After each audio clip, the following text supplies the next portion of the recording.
Saturday? We ramped it up on Saturday and got some good work done. But today was the first day to do some live work. So day 4, we did 2 periods of live, one in the beginning, and then finished practice with what we call a rapid fire drill, live drill. So it was good to see them, really put it all together.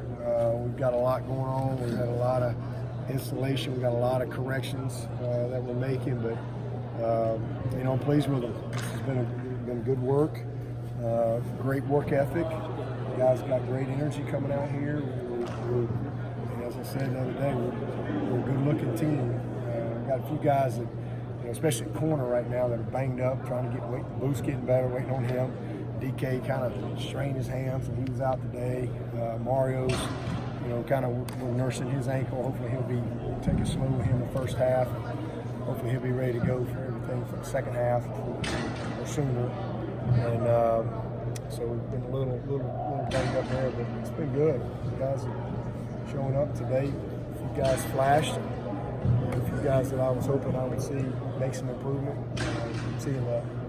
Other limited time you've gotten with the guys, you mentioned some of the guys as flash. Can you mention some of the guys that have stood out to you? Yeah, I think just Saturday, for example, I thought Jordan Williams probably had his best practice that I've seen him at since he's been in Clemson. And it's amazing what the competition will do. But he really, was a guy to me that jumped out. And just really pleased with some of the guys that I've seen in the secondary at safety. We got some guys that are moving around very, very well right there. I think Mike Jones is a guy that's doing a nice job. He's getting a lot of work. All those young guys I'm incredibly pleased with them. Now that second group of offensive line guys, we got a long way to go there. Just mentally learning how, they just got a lot going on, and then, we see 52 blitzes every day in practice, so it's not like we're patient on defense for the second OL. So there's a lot going on, but it's good for them. That's what makes us better. But all those guys in that mid-year group are doing a tremendous job. Please, BT hadn't missed a kick and missed a single kick in 4 games. So he's off to a great start, as is Will Spires. He's doing a nice job. Jack Maddox stepping in there, doing a nice job as snapper for us. So, we got a good group. Moved Taquan. It's been fun to watch Taquan over there.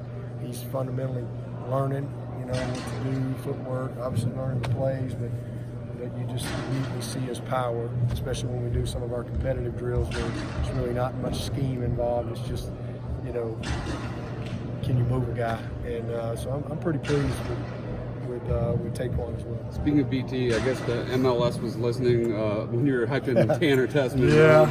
I guess the situation with him, he kept my mouth shut. He could come back at some point in the future, though, once his pro career ends, right? Oh, he could. Yeah, he could. I mean, he can't play soccer till he's 40, but you can kick a football till you're 40 or longer. I think there's guys, but I'm happy for him. That's pretty amazing. What he played his first ever. He started in his first ever MLS game Saturday night. I think they played Philly, and he was the MVP of the game. Played 90 minutes at every minute, or whatever you call it, man of the match, or whatever the term is. But he was. So it's pretty special. He's been working since he was in diapers, to be a pro. And, the culture of soccer is a little different from a lot of these other sports. And very few people get the opportunity to go be a pro, right out of school. And he's young. And the other thing is he's really smart. My big thing was, I just want to see him get his education, as does his parents. And he's a really smart kid. He's done great in school, high school, he's here and there, and he's had to do a lot on his own, but he'll get his degree. He'll work toward it. But yeah, who knows? His ultimate goal is to get to Europe, and that's probably like being a first-round pick in NFL or something. I just get to Europe. I don't know much about it, but, so we'll see. But yeah, who knows? Down the road, if it doesn't go the way he wants, he certainly would always have that opportunity if he ever wanted to do that. But you know, he's got a one-track mind right now, as he should, and you know, we're excited for him, and pretty special opportunity that he's got. Behind BT, I guess you got Jonathan White's, yeah. So Jonathan White's, who was brought in last year, he was a preferred walk-on guy for us. So those two, he's off to a great start too. He's missed one kick, you know. So both those guys are doing well, and then you know, we'll probably bring another walk-on in the fall, but we'll have a tryout. A few guys. We had one kid we wanted to bring out in the spring, but academically he wasn't quite where he needed to be for us to bring him out. So, but pretty pleased with what those guys are doing. And then you know, Aiden is actually worked himself into he's a pretty good kicker. And you know, we're fortunately we got guys that can hold left or right. He got a lot of work last year, and you know, especially in kickoff. Aiden would be our second kickoff guy for sure. A very strong leg. Can you talk about your former players in the combine right now? Well, they've all done well. You know, I've kept up with them, tried to communicate with them all week and encourage them. But I'm really proud of them. They all did, you know, what I thought they'd do. And for some reason, I think some people didn't think maybe AJ could run or something like that. And no, he can run. And so he really helped himself. Obviously, T's ham wasn't quite where it needed to be, but he'll be ready to go here soon, and he's going to do great. But I think they all did well in their interviews. Ankle and Simpson did a nice job, and certainly Kayvon. I think he crushed it. Use ran. I think they upgraded him to a 4.41. I think that's what they were telling me in the staff room, but not surprised with that. And then Isaiah is what we all know. He's just a freak. He's one of the most unique talents you'll ever see. And him coming back and having that fourth year to really develop, he probably would have been a second-round pick last year. And him coming back and really just becoming a more complete player it's amazing what he's been able to do. So I'm excited for all of them, and you know, look forward to seeing them here. I guess next week they'll be rolling back into town for our pro day. Are any of these mid-years beginning to flash a little bit? I'll be honest with you, they've all flashed to me. The second OL, you know, that's a hard position to play, especially when you're going against our defense. But I love what I see in those three new guys that are here. They're exactly what we hoped they'd be. But they got a little more to learn. But just, again, watching them in a couple of our competitive drills, pretty impressed with them. And I'd put Taquan in that group too, because obviously he's just moving over. But I think we got a good group. But those D linemen, you know, I mean, you can't help but notice them. They just Fred out there corner is a great looking athlete. So, you know, EJ, I mean, he's smooth as silk, and you know, got to get bigger and stronger and all that, which we all know. But just, he's got a lot to learn. But they're all what we thought. DJ, I mean, he's, you know, all those guys, man. I mean, we just knocked it out of the park with that whole group. Sage, Ennis, man, he is physical. And he's got a mentality that you love. He really jumped out at me today watching him in the drill room. But you know, Kate, and Brazee, and Miles Murphy, you can't help but notice them. Those three linebackers, you can't help but notice them. Tyler Venables, Mickens, you just notice them. I mean, it's just a good-looking young group of talent that just got here. That, you know, I think we hit on all of them, and they all got ways to go to be, you know, functional players. But we're off to a good start with that group. You mentioned the three defensive linemen. It seems like they're just, for their age, for their size, they're just huge. They are. They're big and just they're athletic, big and physical. Got a lot to learn, but you know, they just have natural gifts. And those guys have played ball a long time. They're all at different places, kind of developmentally, but you know, those guys are as advertised. I mean, they're really, really talented, and that's our job to teach them. And we got a lot to teach. But I love their humility. I love their eagerness to learn, their eagerness to be coached, and just kind of how they're just jumping in line and coming to work every day. How much of a luxury is Brazil's versatility? Seems like he could be, if you needed to, move him around like Wilkins did. Yeah, he eventually, when he learns how to play and learns the system, and when he, until you really know what you're doing, it's hard to really be the best version of yourself. So he's just trying to kind of learn right now, but in due time, at some time, he's definitely a guy that I'll throw a pass to, hand it to, play special teams, play 3 technique, play nose. Could probably get by with him, playing some end if we had to. So I think as he goes through his career and really grows, there's a lot that you can do with him. Other guy I call out is James Skowski. Wow, is he off to a good start, man? He's a really good football player.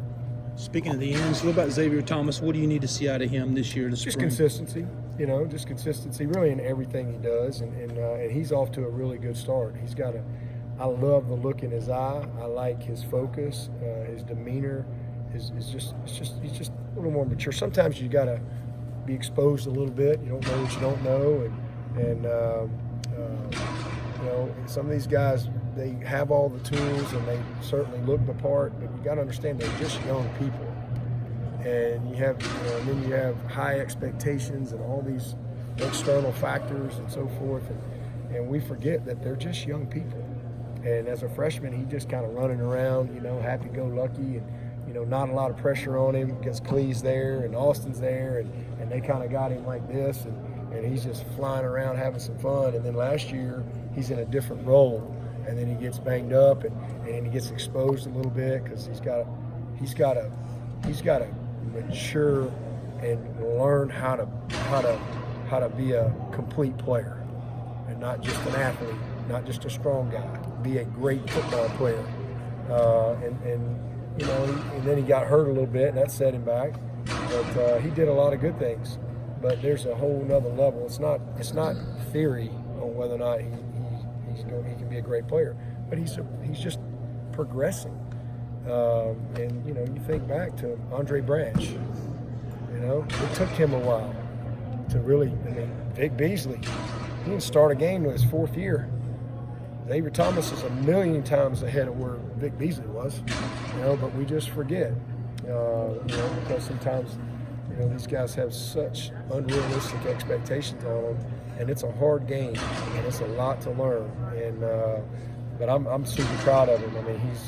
He's taking ownership of what he needs to do to get better, and he's practicing hard. And he's doing well. As is KJ and Maskell. That whole group, that whole room's different. KJ and Maskell, and them 2 guys are awesome. And you throw Xavier, and then Justin Foster is just steady Eddie, man. He looks like a different guy. He has a confidence to him that I have not seen in him before. He's got a real confidence, and that just comes from all the experience that he has now. And he's a very mature, very focused young man, and the game has slowed down for him. And then you throw Miles Murphy in there, who kind of like X when he first got here, you just can't help but notice him athletically. But he's got a great foundation as a football player. X didn't have a great foundation as a football player coming in here, and he figured that out, and he's self-aware that way. So I'm really proud of him because he's really built a good foundation, and now he's, I think, ready to step in and be a little better, more consistent player. I think is the right word. And then Greg Williams is a guy that's going to look up here in 2 or 3 years, and he's going to be Kevin Dodd. Like, where'd that guy come from? He's one of those developmental guys that I think has a bright future for us. So it's just a great group, good people. Ski's doing an awesome job with them, and we're just in a different place than we were last year. Dabo, you mentioned the 52 different blitzes that the Venables has. In light of that, how hard is it for a freshman linebacker to come in as your first year into the process? It's hard. All that stuff. It's hard. It's hard. It's hard on the safeties. It's hard on those linebackers, because not only do you have a lot that you got to, be able to do and manage and line up, and but he's, it's 4th and 1 every day with him, and I mean, there's a level of intensity that you got to have to play with for Brent every single day, and so it's hard, it's tough on those guys. Did you get the sense that Skalski got over the ejection from the title game pretty quickly, or is that something that maybe lingering with him and feeling a little bit? No, he was pretty disappointed in the moment, certainly after the game and all that stuff. But no, he's moved on. I mean, there's nothing we can do about it. Just get ready to go. With the Georgia game being added, obviously you lose a home game. Was that just an opportunity where you couldn't mess up the chance to play Georgia? Yeah, I don't like. I've fought. We've had many years where we could have done an opener or whatever, and probably made more money from an athletic department standpoint, to be honest with you.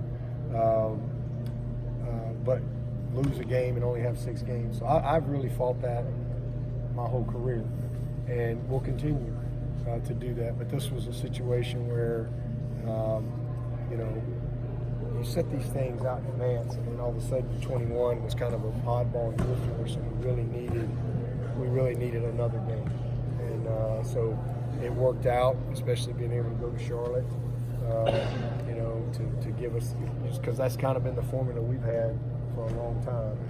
And it just, with Notre Dame and all the stuff, it just kind of made that year, 21, kind of a weird year. And so Dan and I talked about it really back, I guess, summer. So it's been something they've been working on. But, I hate the fact that we lose a home game. Because it's important to our community here.